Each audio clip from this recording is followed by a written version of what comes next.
Hello, everyone. My name is Eric Allen. I'm one of the founders of Admin Advantage, and today we're going to talk about the top 10 tips and strategies. So hopefully for those of you who it's late around the world, I can keep you up. And those of you who are just getting up, I can wake you up, and we can talk about how we can get you into your top choices this application season.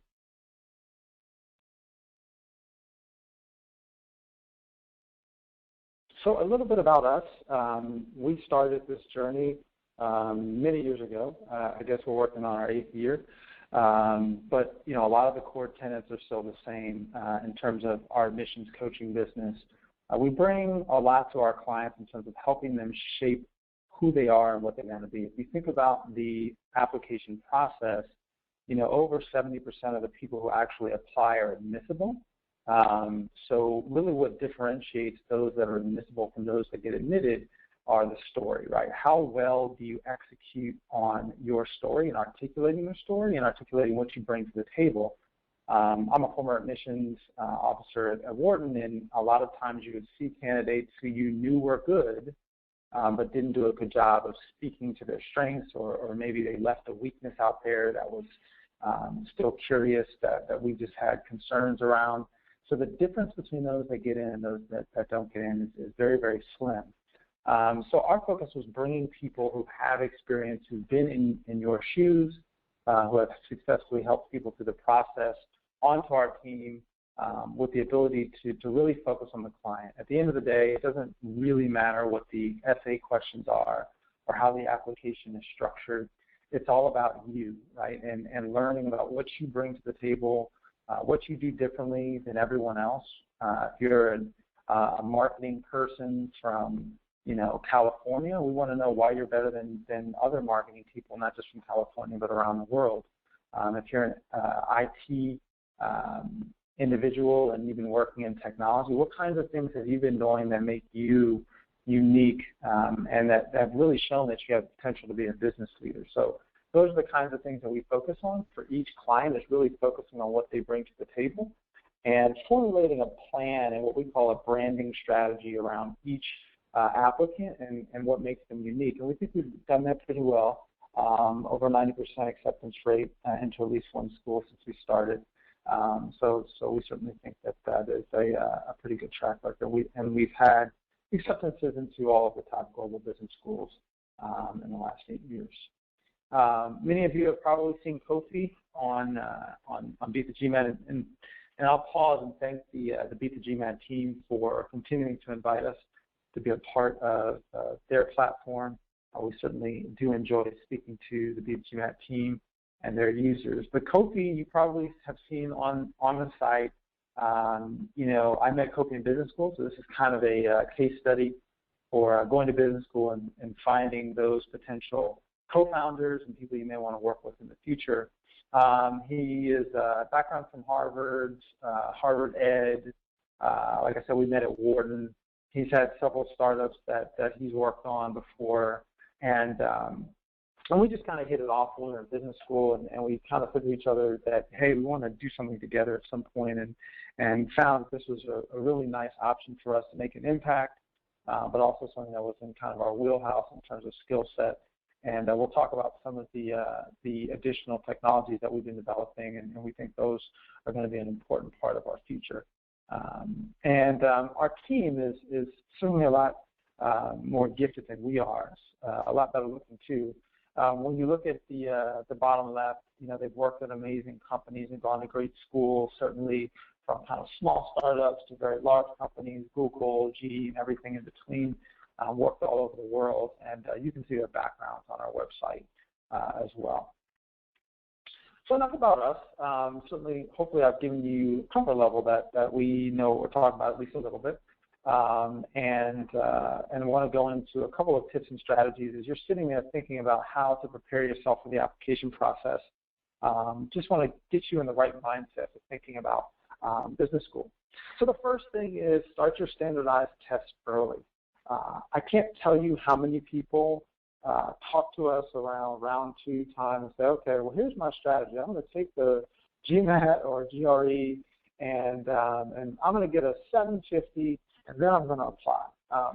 I don't know very many stories that really work out that way, right? So very, very few times do I have someone say, I'm around this level of test, and they actually exceed it. Very few, probably less than 5%. So one thing I will tell you right off the top is that if you think you're going to score here, understand that you may not score there come test day, because a lot of other factors come into play in terms of your stress level, maybe just that particular test, first time you've taken it, all the anxiety around it. So get the standardized test done early so that that is out of the way and you're able to focus on the application. Understand that it's good for 5 years. So if you're coming out of school now, from a university undergraduate standpoint, it's really a good time to take it because you are very prepared to take standardized tests. When you get older and you're out of the workforce, you're not used to taking standardized tests. It's just not something that is in kind of your mindset. You have to retrain yourself on how to think that way. So it's much better to take it within, say, a year or so of leaving your university setting. You may think, well, you know, it's only good for 5 years. What if I apply after 5 years? Well, you might, and you have to retake it again. But I would argue that there's not much downside to taking it early. And it also probably will give you incentive to go within that 5-year period. Take a course if you need one. My mantra has always been, the test won't get you in, but it can keep you out, okay? When I was on the Wharton Admissions Committee, I would look at test scores and say, okay, as long as you're kind of in this general range, I feel pretty good about you, because we look at the test as an indicator of your success in the program. There was data that we could say, hey, the people that scored outside of this standard deviation of our median didn't do well in school. And we ultimately wanted people who are not just going to be successful after school, but also going to be successful with the actual curriculum. So, so there's a reason why they actually use the test. But understand that, you know, if your median is just for, you know, the sake of argument, is 700 and you get a 780, that doesn't mean that it's all peaches and cream, right? It's not necessarily going to get you in. Turn down a lot is probably an overextension. But we turned down a fair number of 800s, you know, while I was, you know, on the committee at Wharton, because they didn't bring other things to the table, right? So GMAT is not everything, but it certainly does help, you know, you through the process. Obviously, international students don't have kind of the English language curriculum, and undergrad will have to take the TOEFL as well. Get a lot of questions about GMAT versus GRE. You know, we still see GMAT as the gold standard, you know, and that's what we recommend for our clients. Most of the top U.S. schools accept the GRE. Many of the top international schools accept the GRE as well, and that number is continuing to grow. One of the things that, you know, we talk to people about, especially when you have a lot of test anxiety, is, should I take the GMAT or GRE? We tell people to take practice tests for both. If you are leading in the direction of doing especially better for one or the other, then you may want to consider that as an option. In addition, understand that schools, at least at this point, are not publishing their GRE, so there can be a little bit more flexibility around that if you're not a great test taker, in terms of if you're scoring outside of the general median, since they're not reporting that. That is something that they take into consideration. Tip number 2, excel in your job in the community. That seems like it's kind of a no-brainer tip, but it's really important, especially as you're going through the application process. I will tell you that we have clients every year who struggle a little bit with their job, and we've never had this happen, but I've always been concerned about this, that a recommender will actually go back to a school if an employee is spending a lot of time on the application process, took off some time, you know, missing meetings, unfocused because they're really focused on writing a bunch of application essays. So, you know, that's really important from a job perspective. Make sure you're running it out through the application process. In addition, if you don't get in, you obviously need to figure out, you know, how you're going to kind of leverage your job to continue to expand your role and get promotions. But going back, you know, to kind of right after university and into your business school degree, those say 3 to 7 years on average you're looking at, look for stretch roles. Look for roles that are outside of your comfort zone that people are looking to fill. Look for global opportunities. You know, more and more business schools are looking for people with global backgrounds, global perspectives, working with global clients. being able to speak multiple languages. These are really, really important factors as you consider your future business leaders. Build relationships with colleagues. I think I'm in a positive way seeing more and more people engaging on LinkedIn at a younger age, which is great. So, build relationships with colleagues, start to get to know people. Don't be afraid to reach out to your boss or your boss's boss or people in different divisions and develop relationships, because those are relationships that lead to those stretch roles when they want to pull people from different places. Avoid bouncing around too much. This is definitely a phenomenon that we see a lot in kind of the generation that is applying to business school now and leading up to that generation. So these are definitely things that you want to be careful about. Definitely look for opportunities, but also be cognizant of the grass is not always greener in a different place. So if you're in a place and you're looking for kind of new roles, or there's a really incredible opportunity, absolutely jump all over it. But just because someone's willing to offer you a little bit more money here for the same role doesn't mean you should take it. So definitely be thoughtful about the positions that you take. It's better to go deep and really develop expertise and contacts in one place than kind of go somewhere, every year and a half and try to, chase a little bit more money or maybe the next opportunity. This is probably the number one thing that people don't do a good job of leading up in the business school, and that's being involved in the community. Most people have some type of involvement in college, a university setting where they've done something, but many of them do not do anything once they graduate. So this is a real opportunity for you to differentiate. If you're able to come out of school, stay involved in the community through like a leadership role, whether you try to get on a board or you're just a volunteer at a friend's nonprofit or NGO, especially in really, really competitive demographics, it's a great way to differentiate yourself versus other people. If you're an Indian IT male, for example, which is probably one of the toughest demographics, being able to say that you're very involved in an NGO, very involved in nonprofit work, that's really important. It's also a way for you to show passion and a specific impact in the area that you may want to go into. For instance, if you're in, say, technology today and you want to move into marketing, if you can find a way to move into a role in a nonprofit that would allow you to work on your marketing skills, it's a way for you to demonstrate to the admissions committee that you're serious about marketing and you've taken steps to get in front of that. All right, number 3, procrastination is your worst enemy. Maybe not your worst enemy, but certainly a significant foe, if you will. Make a decision as soon as you can about business school. Well, we get a lot of times with candidates who will come to us now, which is exactly the right time to come to us. Columbia's applications are out. Other applications will be out soon. And they say, I'm not sure about business school. I'm going to stick it over. And then you get the call, in October, November, I'm ready to go to business school. Like, can you help us? And, I really want to go now. That's not the way to do it, right? So make a decision. Go through your process of whatever you need to do in terms of, what is going to be the return on your investment? What are going to be the things you need to sacrifice? What do you need to do to really make it happen and go after it? And if you're not ready to go this year, that's fine, but then also prepare yourself so that next year you're able to go after it early in the process. I would say fill your gaps.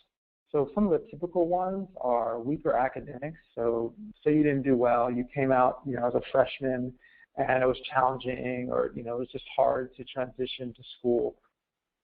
Universities understand that, have an explanation around that, and also have a mitigant. So obviously a better GMAT helps. GMAT over the median helps with weak academics, as does an alternative transcript. So maybe taking a course or two, finance, accounting, statistics, economics, something like that, where you can demonstrate your ability to be successful in an academic setting, and obviously doing very well in that academic setting is important. Low GMAT GRE score, outside of weak academics, probably number 2 that we see. Take a course, work really hard, put the time in, okay? Some of you are not going to be great test takers, that's fine, but there's no excuse for not kind of putting the time and the work in and the focus in to be as good as you can be. We talked about no community involvement. That's also something that is important, and that's something that's very difficult to fill, say, 3 months before you apply. So if you're thinking about applying in the future, that's something you should get involved with right now. I'm probably going to get the question today about round 1 versus round 2. The bottom line is this. There's not a huge difference. It depends on your background. If you're more of a unique candidate, it matters more, round 1 versus round 2, mainly because it's a numbers game, right? So if you have a unique candidate that, I want to say unique, like, maybe a little bit older, maybe a little bit younger, maybe from a different background, the earlier the better, because if they're looking to fill a class and they already have a few outliers that they're looking to kind of, spread into the class, excuse me, and you're kind of at the tail end of round 2, then that's not going to bode as well for you as if you were one of the first ones out there that they could make a decision on. So people say round 1, round 2 doesn't matter. It depends on your background. It does matter a little bit in terms of like wait list, because you're going to get potentially thrown on the wait list in round 2, and you're going to be put back into the pool of round 2 applicants with the wait list and be in consideration there. So you get kind of that extra round of consideration as well. Commit time to the process. Like we talk a lot about taking days on or quote unquote taking vacation time. So don't be afraid to say, hey, I'm going to take a couple of Fridays in July and August to do just applications, or if you don't want it to look like you're taking a bunch of Fridays off, like you can take a Thursday and a Friday and Saturday and Sunday and just really focus on the application. It's really important to spend that kind of dedicated time through the process. Find a place that'll be a good fit for you and your family. This is really important. So a quick story about me. Stanford was my number one choice. I was considering Stanford, Wharton, and Harvard, and Stanford was my number one choice.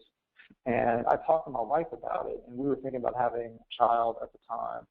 And we have no family in California, and so we kind of made a mutual decision, probably more her decision than my decision, but it mattered to me because I knew the sacrifice that she was going to have to make in me going to business school, in the sense that I wasn't going to feed her much, right? So we made a family decision to kind of focus on Wharton and Harvard, and not even apply to Stanford, even though originally it was kind of my number one choice because of my focus on entrepreneurship.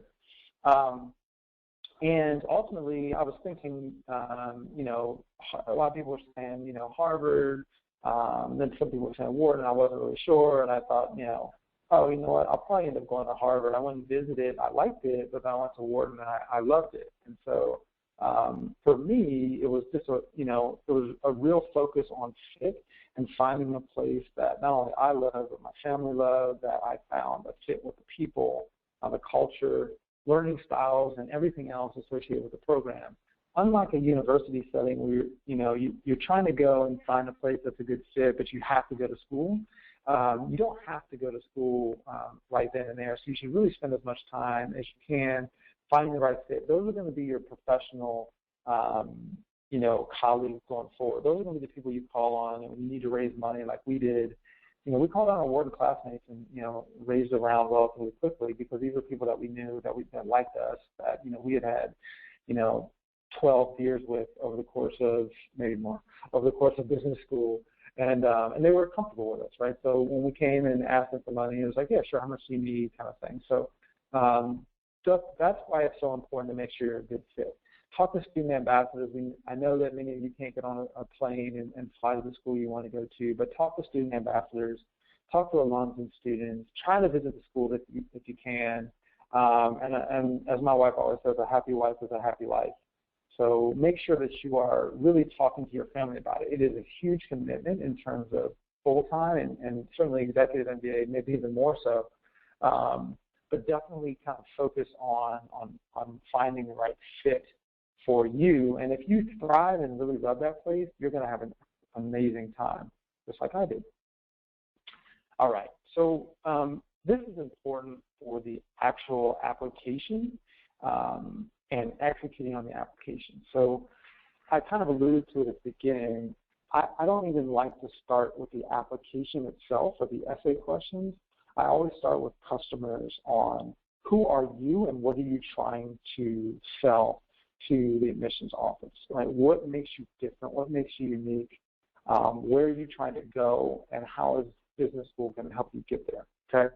So it's actually a really great time because a lot of applications aren't out yet for you to go through this exercise, okay?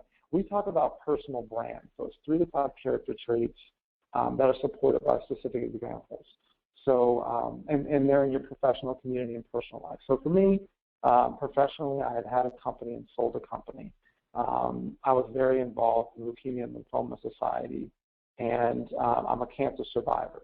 So those were kind of 3 things that I wanted to highlight. So in my professional life, I talked about my ability to connect with others and be able to sell, with limited information. I talked about kind of my work ethic and focus and our ability to kind of pivot and figure out like what we wanted the company to do in a very, very quick. I mean, we basically built a company, built it up, and sold it in like a year and a half. So I was able to talk about that. In the community setting, I was able to talk about, really wanting to give back from my own experience as a cancer survivor and really driving to others. On the personal side, I talked about my experience with cancer, about how that led me to really wanting to pursue my passion of entrepreneurship, and ultimately, showed that I was able to persevere through that in school and whatnot, and able to finish in a timely manner. So those are the kinds of things that mattered to me and that I wanted to bring out. And it didn't really matter what the questions were. My whole goal was to say, this is who I am, and this is why I think I'm unique, and how do I fit that into the questions? Now, a lot of times, it doesn't fit perfectly, and so you don't want to force it, but you do want that to be kind of the foundation by which you think through what you're going to say in the application. Hopefully that makes sense. If you have questions on that, definitely ask me questions on that, because that's probably the most important thing in terms of the application. In terms of kind of, the vision for the future, make sure you paint a clear picture of where you are and how you're going to get to where you want to go. And be realistic, right? So I was an engineer by academic training, and then went into consulting and then entrepreneurship. I wanted to go into finance because I didn't know finance, and I knew in the first company that I had, like, there was so much that I didn't know about venture capital and valuing the company and all that, and I just felt very naked. I never wanted to feel like that again. So I wanted to go into finance and really understand finance. And so my point around it was, look, I don't have finance background. I don't have a finance background, but I'm an engineer. I think logically, the MBA is going to give me the skill set I need to really move into financial services and, talk about the other traits that I have that ultimately are going to make me a successful, finance executive. So, and then I also said, after that, I want to go back into entrepreneurship with that foundation and eventually go into X, Y, or Z. I actually don't remember what I said. I should probably go back and look at the application. But I happen to know that it wasn't building an admissions coaching company. So that should be some inspiration to you. You're probably not going to hit it right on the head. Next tip, deliver who you are, not who you think that they want you to be. Be true to yourself, right? I got that advice when I applied to business school, know thyself, be true to you, and don't worry about what everyone else is doing. And it's so much more important now than, I'm dating myself, but when I applied in 2002, there wasn't nearly as much noise out there as there is now, right? So, one of the reasons that we want to have, or we built at Nibme, is we definitely want to make sure that, the people are getting good advice. So, you can go on Get the GMAT and get, 10 different opinions, and sometimes it's hard to know, like, which one is the right one, and, kind of where is my compass pointing. So I'm telling you that, your compass should point to what you want to do, not necessarily what everyone else tells you you should be doing. So as an example, I see all the time about you're not going to get into this school unless you want to go into this. And it's just ludicrous. It's absolutely ridiculous, right? There's no kind of set direction in which you have to go to get into a specific school. Don't, get confused. Someone who has told a story successfully and what they want to do, don't confuse that with what they're looking for specifically. They're looking for specific aspects of a person's application that convince them that this person will be a good candidate for business school, not necessarily that specific application, okay? So just because one person with this background gets in with this story doesn't mean that everyone with that background is going to get in with that story, nor does it mean that that's a story that they even wanted. A lot of times there'll be an exception for a story that wasn't really that good, but because they liked something else about the person, they were able to get in. And it's just amazing to me how many people who are, recently accepted to school, they're all of a sudden experts in terms of where they need to go. So be careful about that. Think about what makes you unique. Think about your passions and interests. Think about the impact that you made. So going back to the previous tip, it's really, really important for you to think about who you are and what you bring to the table in terms of your brand. Don't try to fit into a mold. You get the question a lot, like, oh, Stanford wants an entrepreneur, I'm not an entrepreneur, so therefore Stanford's not interested. Wharton wants a quant geek, I'm not a quant geek, so therefore Wharton's not a great place to go. First of all, these schools are looking to dispel those myths in a lot of ways. So if you're interested in marketing and you're interested in Stanford, tell Stanford why you're interested in them, even though they're not traditionally a marketing school. Tell them why you're interested. You know what? The numbers play well for you, right? If you're interested in marketing at Kellogg, a lot of people who are applying to Kellogg are interested in marketing. So you're kind of in a lot of ways going up against a lot of people like you to a certain extent, okay? Be yourself, and that should be enough. And if it's not enough, then you need to fix that, or maybe that's the wrong school for you, okay?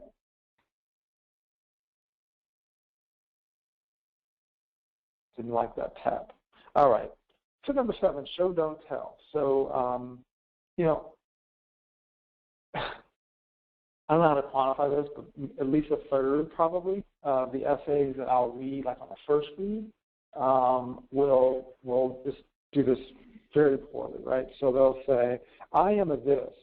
Adcoms don't want to know, like, they don't believe necessarily what you tell them unless you give them data, right? So think about stories, right? If you want to talk about yourself as a business leader, don't say I'm a business leader. Show them that you're a business leader, okay?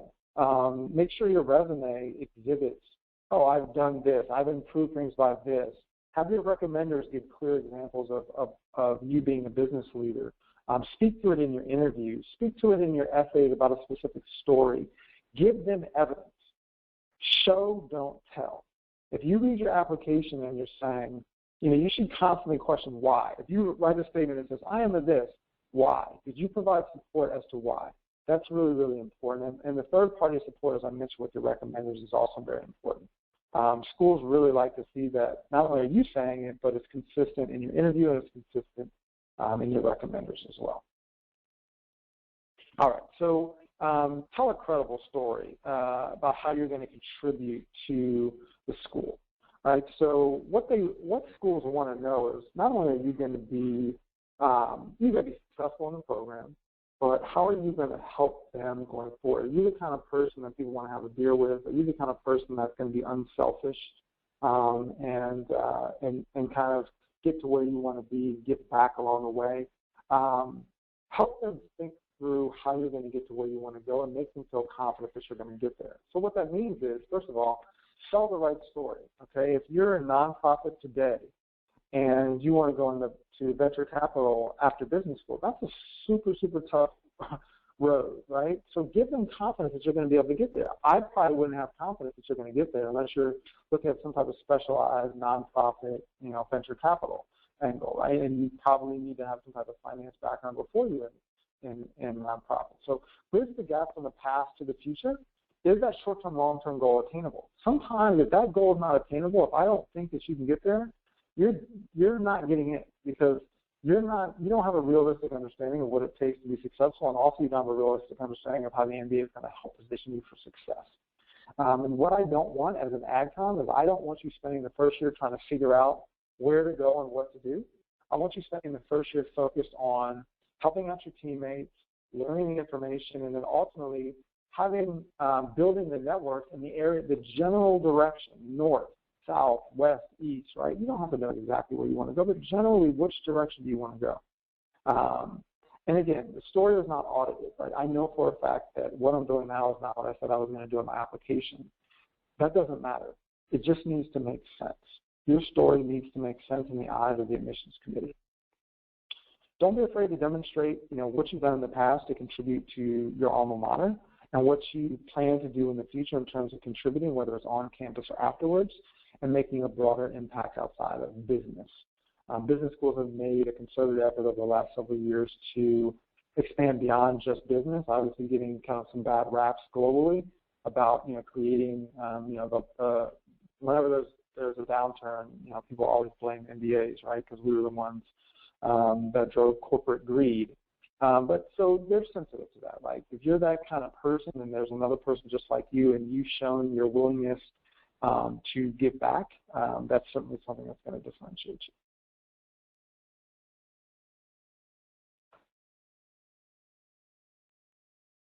Have fun.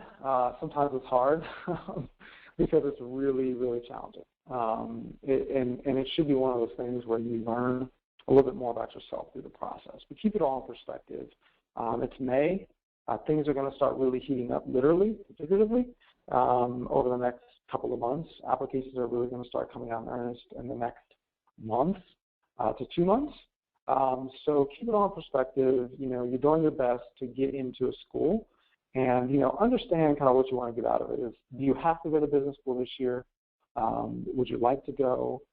In the case that, if you just would like to go and you can stay in your current role, don't be afraid to be aggressive with your school choice, and you can always reapply. But keep it all in perspective. Bring your passion and your energy every day. Bring your lunch pail, I like to call it, and be ready to work. Show genuine interest and engagement throughout the process, whether, you see a lot of times that, tours, we'll go to the NBA tour, QS tour, what have you. And people are excited initially, and then, after an hour, you kind of see people, they're on their phones when the ad coms are talking, and they're just not focused. It's like, bring your energy. You only have a small window where you really need to sell yourself and do the best that you can. Bring energy throughout the process. Work hard. Don't be afraid to invest in yourself.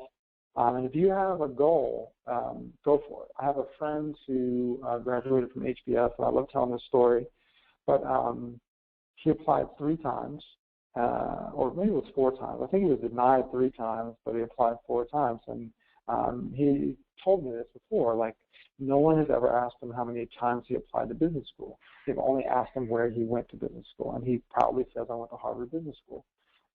So, for him, he looked at it and said, I'm going to Harvard no matter what, and I'm going to do anything it takes to get there.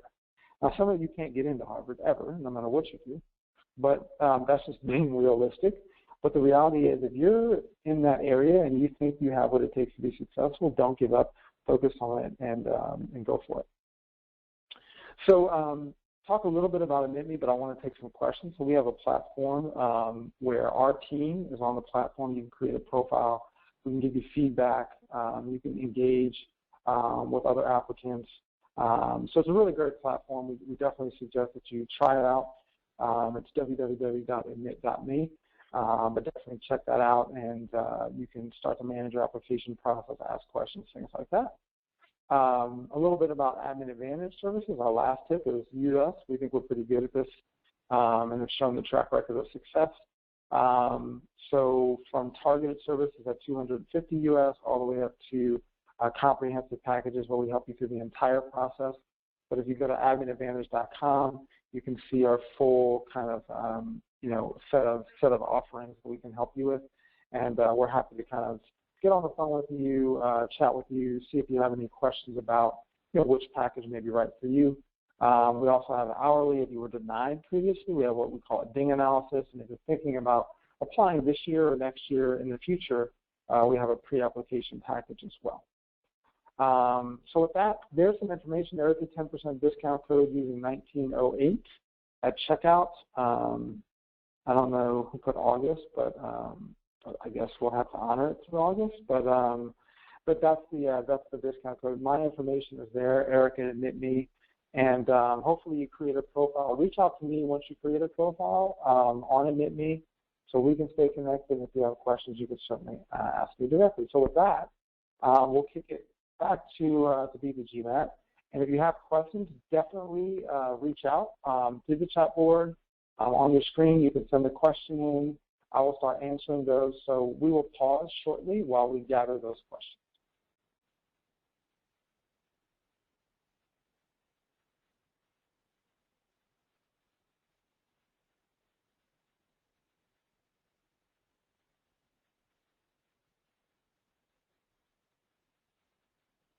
All right, so question number one, is an alternative transcript effective in mitigating a low GPA?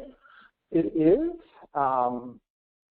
It doesn't eliminate the fact that you have a low GPA, but it is a mitigant. I mean, ultimately, the GPA is important because it shows how you're able to perform over the course of time. So, unlike a GMAT where you could be a poor test taker or you could be a really good test taker, and it doesn't really speak to, it doesn't necessarily speak to your ability to perform in an academic setting. GPA does show that. So the downside of the GPA is most of our brains aren't completely formed yet.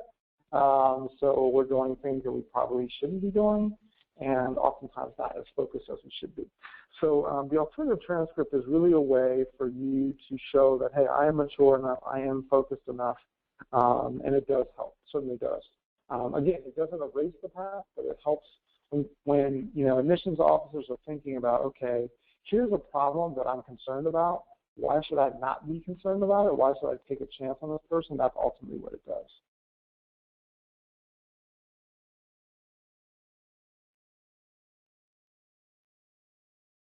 So my GoToMeeting is just froze. So if you have questions, if we can just get those, can you speak to me about those questions? Because right now I am not seeing any questions. It's completely frozen.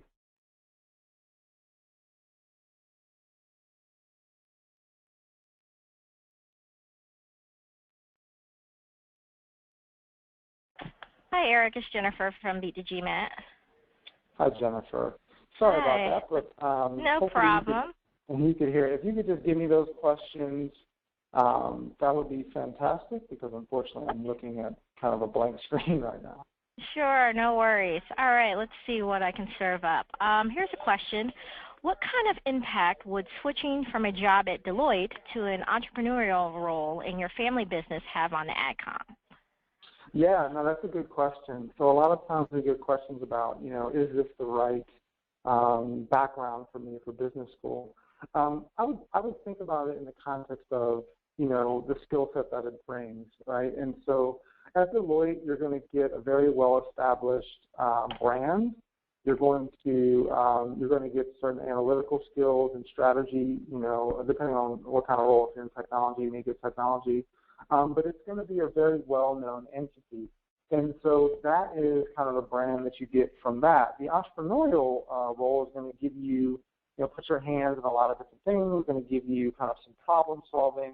But ultimately, the thing about entrepreneurship is most of the time it's not successful. That's just a fact. And so what you need to know is, like, what is going to be my impact over the course of whatever period of time I'm looking for. If you're, say, applying next year and you're looking for, oh, I'm going to go into a startup or actually your parents' company, and I'm going to make a significant impact in 1 year, you should know going into it, like, what opportunity do I have to actually make that happen? The downside of what you're saying is that in a family business, there's another challenge with a family business in that your recommender pool is now limited. So, I use my brother as my recommender because he was my CEO. That was probably not the best move for me. I could have maybe used one of my customers at the time, but that's the mistake that I made. It turned out okay, but, you're going to have the same kind of challenge. So it depends on the size of your parents' business. If your parents' business is large enough where you could, say, work for someone at a senior level and they could be a recommender, but you could still have the benefit of being, quote-unquote, entrepreneur, where you have ownership of things and you're growing and building and able to talk to what you've done, then I think that could be a potential positive move, especially if you're not growing very quickly as it would. So I think it depends is really the simple answer. You need to look at, like, what you're going to get out of Deloitte. Is there a promotion on the horizon? Are there new challenges on the horizon versus what you would ultimately be able to get in an entrepreneurial setting? And I think if you're going to go that route, you should probably consider not applying next year, but maybe giving yourself 2 years to really show the impact that you make in an entrepreneurial setting. All right, thank you. Here's another question. Let's see. Any tips for reducing word count when composing essays? Yeah, come talk to me. I actually have a very sick enjoyment of like putting red marks on people's application. But in all seriousness, yeah, the way that I do it is that I am critical of every single sentence. Okay, so if you go back to what I said originally, which was build your brand and know what you want to say, what you want to get out of each application essay, then it's easier to do it. If you're not sure what you want to say, then it's much more difficult to take words out, right? Because you're worried about what, well, I didn't say this, and I didn't say that, and I didn't say that, and you know, I don't say this. There are a lot of things that really don't add to the brand. They're factual, right? They may be true that you did this or that, but if it's not adding to your overall brand, then you don't need to say it. And so what I ultimately do in my head is I say the goal of this essay is this. And if this sentence doesn't add to the goal or set up something that's going to add to the goal, then I don't need it. And it actually becomes a lot easier. It's easier said than done, right? I'm telling you this, having done this for 8 years, right? But if you can think about it in that way and don't get emotional about words, then I think you're going to be successful in doing that. Okay, here's another question. Is it advisable to wait a year to apply R1 instead of R2 this year? Good question. Kind of a loaded question because it depends. As I kind of said earlier, the round one, round two is, it depends a lot on your background. But, you know, if for instance, you are a relatively unique candidate and don't have kind of an age issue, meaning you're on the older side and you're considering, you know, applying in the next year, you may want to consider it. But I always tell people, go when you're ready. If you've done the research, you've done the focus, more people get into round two normally than they get into round one. So it's not that people aren't getting into round two. My point is in saying know yourself. If you're a little bit of a unique candidate, going round one is going to probably make it easier on you. It doesn't mean that you're not going to get in if you apply round two. So generally speaking, I would say it's probably not worth another year because to me that's a different decision. You almost thinking about another year is more like, am I equipped in my current job in terms of my growth potential, et cetera, to go another year? Thinking about it in terms of business school round one, round two is a little bit like, you know, the tail wagging a dog, right? It's not really the way you should be thinking. You should be thinking, am I ready for business school this year? If you are, outside of round three, which is a totally different question, I don't recommend round three for most people. Round one, round two shouldn't matter all that much, but it will. There are cases where round two will give you, you know, an edge over round one. I've kind of talked about those edge cases a little bit. All right, thanks, Eric. Here's another question. What advice can you offer towards selecting / prepping recommenders for letters of recommendation? Good question. These are thoughtful questions. Good job on these questions, everyone. So we actually, at Admin Advantage, we have kind of recommender letters that we send to our recommenders, mainly because recommenders are not utilized the right way, generally. The majority of people, before we start doing this, would just say, hey, you know, they talk to them, they say, hey, would you give me a recommendation? It's so awesome, thank you so much. Like, I'll be, back in the day, it used to be like, I'll bring my letters, you know, the recommendation letters to you, whatever. Remember, folks, you're telling a story, okay? And the recommenders are part of the story.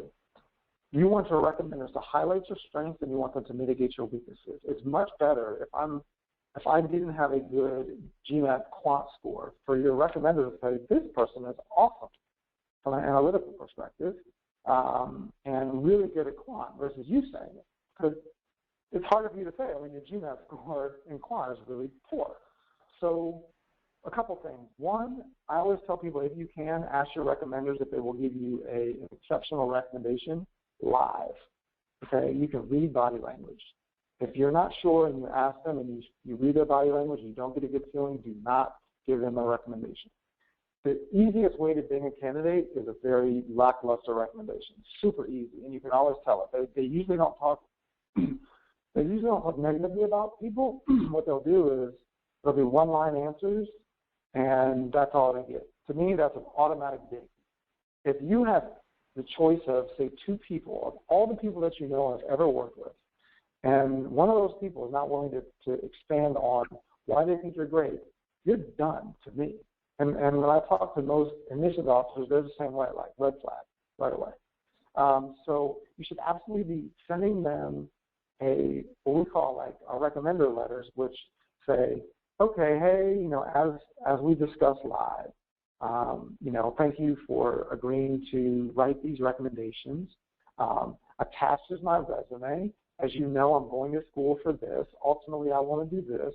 One of the things that I see as a potential weakness in looking at my application is this. It would be great if you could speak to my strength in this and, talk about the ability for me to do this, which would potentially strengthen my application. Remind them of the things that you've done with them. Remind them of the impact that you made. Remind them or tell them about the things that you're doing in the community that they may not be aware of. I've written a bunch of recommendations in my day, and most of them were in front of the TV. And most of them were frustrating for me because I was like, okay, wait a minute. What are they going to school for? What are they doing this for? And what do they need from me? And I really wanted to write a good recommendation. So the more you can prep them and get them ready to help you, the better their recommendation is going to be most likely, the more informed they're going to be. All right. Let's see, here's another one. Can you talk about how employment gaps are viewed? Which sort of explanations are deemed acceptable and which are frowned upon? Yeah, so the last part's easy. So the ones that are truthful are accepted, and the ones that aren't are frowned upon. It sounds, crazy, but it's true. Right? At the end of the day, what you need to know is when to say something, when not to say something, and kind of how to focus on it. So a lot of people lie about work gaps. Don't do that. Okay, don't do it, because I've seen personally where someone's been called on the alternate daily dismissed from school. Okay, so it's important stuff, folks. Like, you don't want to get in and have to leave. That's really embarrassing, and it's just not something you want to do. So it happens. People understand it.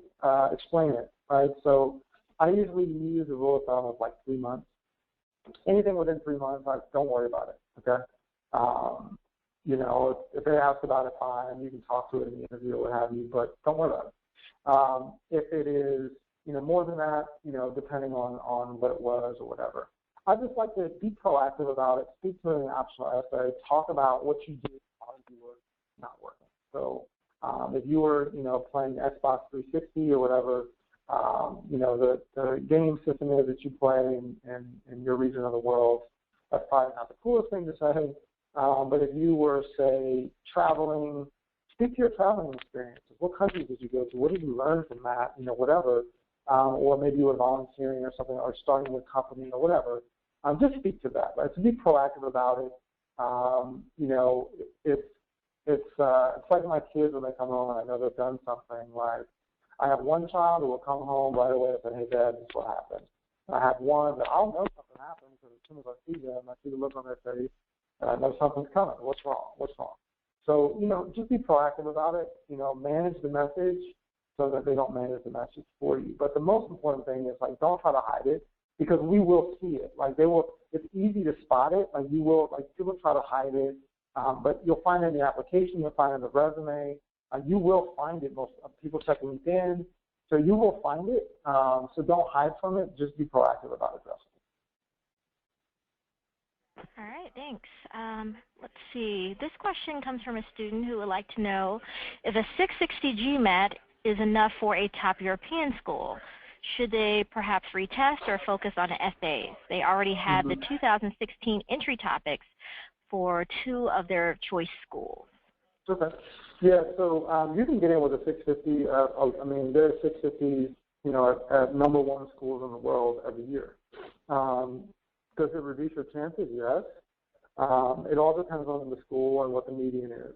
What I would say is, when I think about retesting, I always talk to people and say, let's come up with a game plan based on how you've done. If you've taken the test multiple times and you've studied very hard, taking the test again is probably going to get the same result.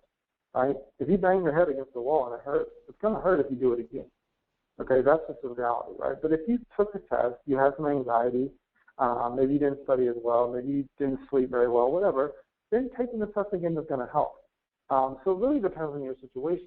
If you've seen increases historically, 580, 620, now you have a 650, you may be able to get a 700 next time. I don't know. But if you've seen, say, 640, maybe last time was a 660, now you're at a 650, that is a clear indicator to me that you should not take it again. So I would say your historical test scores, as well as, how well you think you did around the last test. In other words, like, was that kind of your A game and the ultimate output was disappointing? Or was that like, I was sick, I wasn't focused, ran out of time, whatever, so you had your B game and that was the outcome? If it was your B game, then you may consider taking it again as well. All right, so here's another question. This one may be more like a true or false. The student has asked, people say that the GMAT contributes only 25%, and the rest is decided by profile. Is that so? Where did you get? Can you ask where they got the 25% number, and then we can go to the next question. Okay, we'll see if that comes in. Here's another one. Is there a disadvantage of being involved in too many extracurriculars, and how many is too many? That's a really good question. So it's only a disadvantage if let me see. That's actually not the right way to answer it. So it's not a disadvantage, except for the fact that it takes away your focus and time from adding value. So it can only be a disadvantage if it reduces the amount of contribution that you would have otherwise put into another or use your time in another way. For instance, if you're spreading yourself too thin and you're not really doing much with any of your volunteer experiences or community activities or extracurriculars in general, then yeah, that's too much, right? I'd much rather you go a mile deep instead of a mile wide, right? Like, if you're in 10 different things, that's cool, but if you don't have any leadership, not cool, right? So, but if you're on a board at one place and, you are the controller of your child's preschool, like I was, then that's pretty good, right? Because you can talk about two meaningful experiences, your board experience and, your controller experience, working as a CFO of your child's, preschool. Now, that's not a lot of stuff, but the stuff that you're in is in a leadership capacity, and that's kind of what is important for business school. So, it's hard to measure. I think it really depends on you and, like, what your job experience is, but it's much better to try to have a few meaningful engagement opportunities than doing too many things. So did we get an answer on the 25% yet? No, we have not. All right, so I can answer it then. So I have no idea where that number came from. That's why I asked, because I talk to admissions officers all the time, and I haven't met an admissions officer yet that has a formula. College undergrads, there are some formulaic type places, but for graduate school, it tends to be a lot less of a formula. And I certainly haven't heard 25% from GMAT. So I don't believe that to be true. I've never heard that to be true. Is there kind of a general guide in people's minds? Yeah. There's kind of a guide in people's mind about, generally how they think about school and the value of tests and GPA and everything else. But it's a holistic approach, right? They're not going to look at someone with a 650 GMAT who is absolutely awesome and deny them because, it's 25 or 30 or 40% of their grade. It just doesn't work that way. All right. Well, we are running short on time, so I'm going to make this the last question. Any suggestions or tips you can give when a student is having their final interview?